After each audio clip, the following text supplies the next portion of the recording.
दिया था जानू, कोई नहीं था। जो निकलल हतन बड़े रहा का मेरे भैया का फ्रेंड था। ओ सी बुझतरी।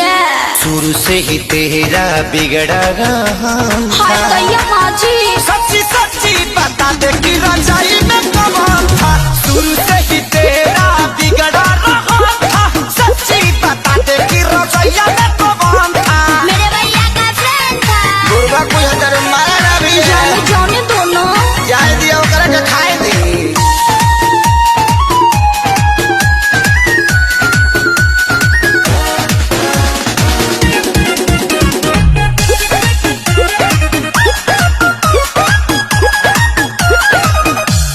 हवा तो ही रहबा धड़कन परान हो।